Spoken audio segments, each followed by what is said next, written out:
Hello everyone, this is me, Assistant Professor Harshad Adole. I welcome you all to Modern Law College YouTube channel. In this very session, we are going to learn and understand linguistic aspect for writing legal research paper. Now, under these sections, we have to deconstruct and understand few crucial points and crucial aspect of language and how that language to be utilized while writing research paper. So now the first and the foremost point that you need to keep in mind or take into consideration, and that is clarity and precision. Now when it's come to legal language, we do not have any scope for any sort of ambiguity, vagueness or vague term that create double meaning or that can distort the fact and figure. So one thing is very crucial to understand, that whatever you need to write or whatever you're going to state, you have to substantiate that with the help of established law or a legal statute. You do not literally overgeneralize any fact according to your own understanding and opinion. Of course, you can have your opinion, but that should be with regards to law and um, legal statute, I would say. Yes. So, considering the very first example, the accused might have committed theft.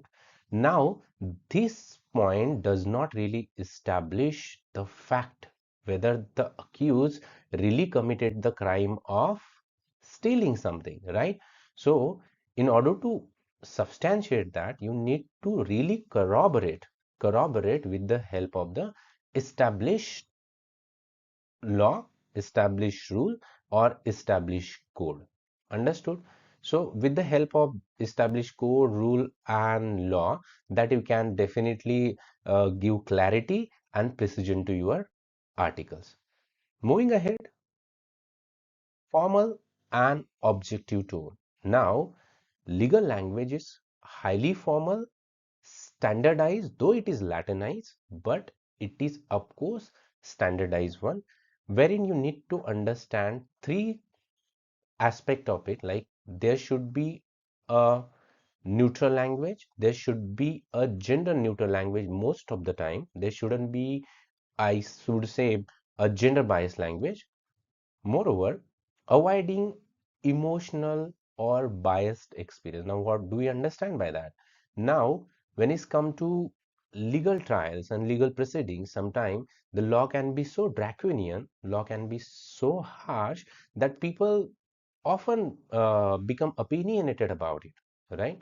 But we, as a lawyer, we as a researcher, suppose not to be emotionally biased. We have to corroborate every single fact, figure, rule, code, law, whatever it is, with the help of legal system or with the help of established practices.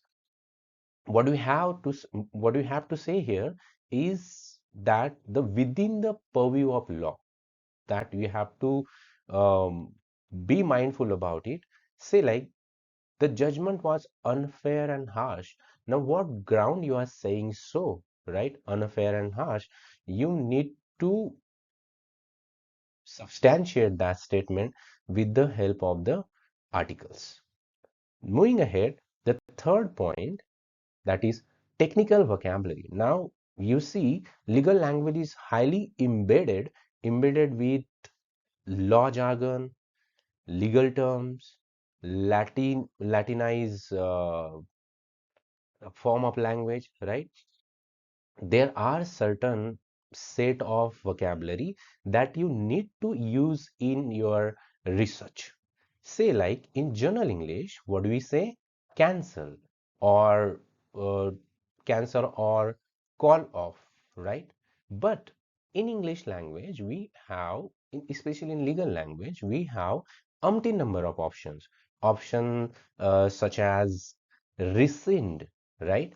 Rescind means to terminate the contract or to abrogate agreement, right? So this is basically an apt and very appropriate usage of term or appropriate usage of vocabulary, especially in legal language. Now, when it's come to like Article 370, right? You have to use abrogate, right? Abrogation of Article 370. Or when it's come to contract or legal agreement, you can say rescind, right? And if it is an articles, okay, if it is declared null and void by the Supreme Court, right? So it does not have any legality as such. So you have to use legal and technical language such as abrogate, rescind, or say null and void. So in correct way of saying is, instead of saying the contract was cancelled, say the contract was rescinded by mutual agreement of the parties under section 62 of the Indian Contract Act 1872. Now, this is not only an apt and appropriate expression, but this is also corroborated with the help of the law established, right? Now, moving ahead on the fourth point, and that is conciseness. Of course, without which you cannot make your write up or you cannot make your research paper logical, meaningful, compact, right? So you have to be very, I wouldn't say like brief, but concise. Concise means what do I have to state? I have to state that you have to be crisp, clear, concise in your argument without being so verbose. Verbose, using a roundabout way of saying something. Roundabout saying, using so many words in in your expression. So say like, in a view of the fact that the petitioner did not appear in the court on the date of hearing. Now this is quite verbose statement, right? It is basically a circumlocutory way of saying it, right? So you can reframe this statement saying, since the petitioner failed to appear at the hearing, right? So this is quite concise vis-a-vis to the first statement. So you're supposed to avoid this redundancy, and you're supposed to avoid the verbose and circumlocutory way of saying things. Understood? Yeah. Now moving ahead, on the fifth point, that proper use of passive and active voice. As we know that in English language we have two voices, right? Active and passive voices. When is come to, right, highlighting the code, say in first example, highlighting the code, you can say the Supreme Court struck down section 66A of the IT Act, right? But if at all you want to write in this in that write that statement in a in an articles or in a research paper or maybe in a book, you're supposed to reframe that active voice and convert that into passive one. So like the section 66 of the IT Act was struck down by the Supreme Court, right? So while highlighting the statute, use passive voice, right? And while referring to the court judgment or a court's verdict, use active voice, right? Yeah. Moving ahead.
Ahead, correct usage of citation and a reference point. Right. No, you see, you have one blue book, but within the article, if at all you want to highlight something, then that references and citations should always come after thought. Always come after thought. That references anything that for that matter. Say like the principle of basic structure. Now, as we know that the basic structure was laid down in Keshwananda Bharati case in 1973, right? So the basic principle, the principle of basic structure limits Parliament's power to amend the constitutions. Now this uh, was laid down in Keshwananda Bharati case. So how we are going to refer or how we are going to cite this point? Look at the structure. In parentheses, Keswanand Bharti versus State of Kerala. Now verses can be written in this way as well, or in legal English we simply write V, small v, and then period. This is, yes, versus State of Kerala, comma, air. Now what do you understand by the air is All India Reporter, right? So this case was discussed, debated, and yeah, in 1973. This suggests Supreme Court and the All India Reporter page number 1461, 1461 page number. This argument was put forth by the Supreme Court. Now, this is how you can cite or refer any reference or any line or argument, especially after thought. So, first a thought is being discussed, and after that, the citation is given, right? Yes. I hope you understood. Now, moving ahead on page number on point number 8, that is balance argument or balance argumentations. Now, if you see, you cannot be so harsh, you cannot be so opinionated when it's come to courtroom trial proceeding an argument, right? Or you literally cannot be too harsh and opinionated, right? Or adamant on a particular point. So you have to mind words or the modal verbs or modal auxiliary verbs like may, could, or perhaps this can be happen, or arguably, right, or allegedly. This sort of word can be used to neutralize your argument or give a balanced state of your argument, right? Say weak argument like the death penalty violates humans right. On what ground you are saying so that the death penalty really violates human right? I think if you do not have any base, then you cannot write these sort of sentences in your articles. So, stronger one would be first usage of modal auxiliary verb saying that may, could, right? Or it is arguably said, or perhaps. So this in a way neutralize and give counterpoise approach to your research article, and that need to be corroborated with the help of established articles, facts, rule, code, right? Yes. So try and use model auxiliary verb so specifically rather than being adamant or argumentative in your research paper. Yes. And cohesion. Now, these two things are very, very crucial and important when it's come to writing a research paper. There should be a logical interconnectedness, or there should be a relation between two paragraphs, the preceding paragraph and or the previous paragraph or the upcoming paragraph. Now, how are we going to establish that coherence and cohesion? With the help of linking words like however, moreover, apart from that, besides, therefore, hence, consequently, right? Or from the above cited example, this can be referred as. With these sort of sentences, you can give a wholeness to your research article, right? Now, say the Supreme Court recognized privacy as a fundamental right in Putchuswamy in 2017, right?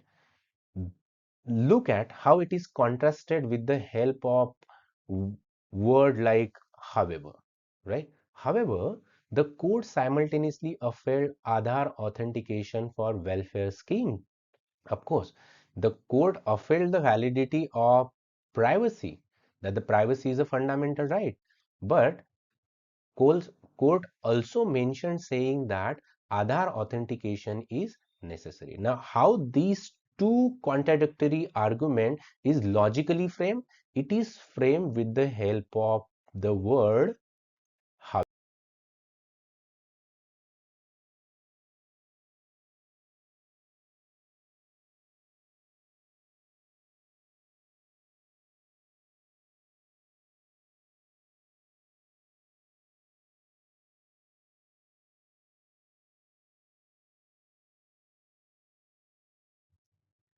Now, moving ahead, point number 10, this is again very important, like defining key terms.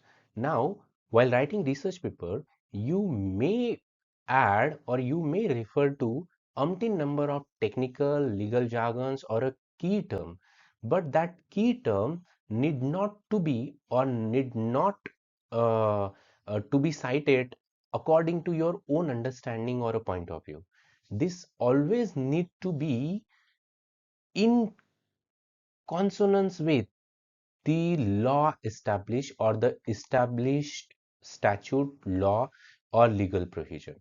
Now, if we say hate speech, now this hate speech can be interpreted as any derogatory way of saying or any usage of abusive language or a speeches that incite violence, right?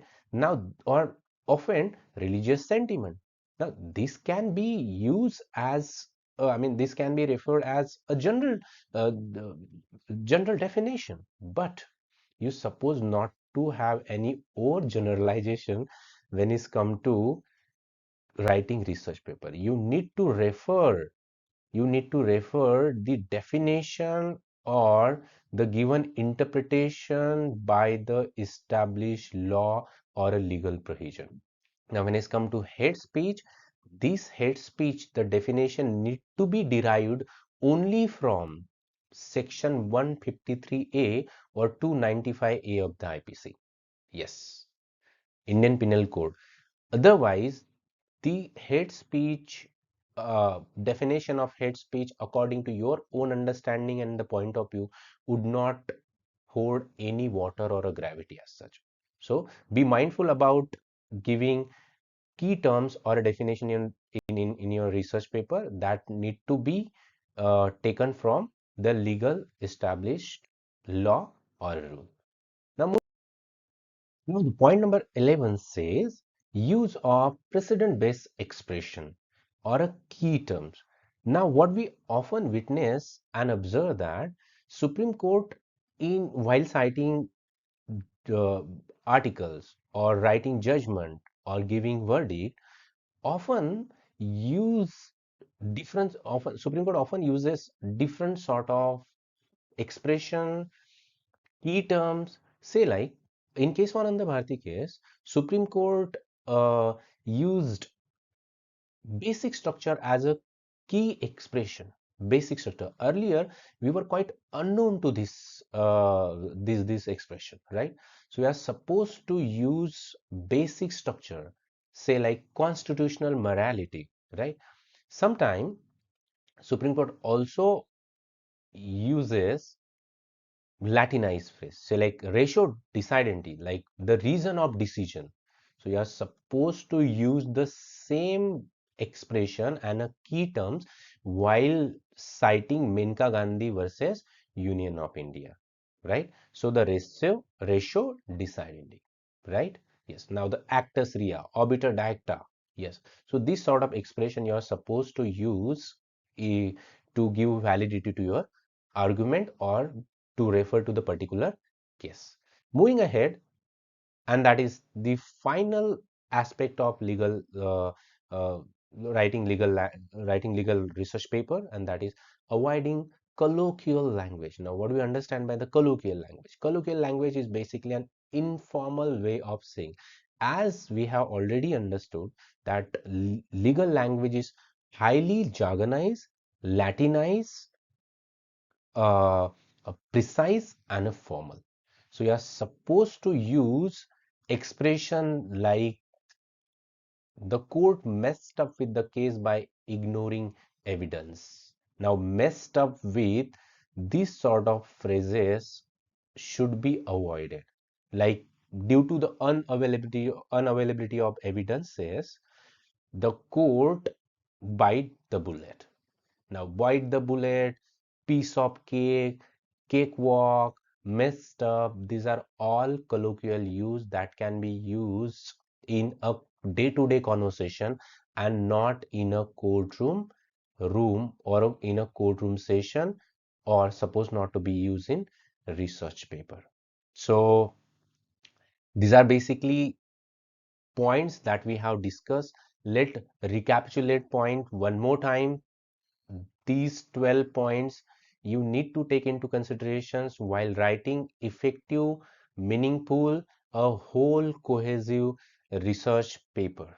So with this final slide, I sign off and wish you all the best. Thank you. Thank you so much.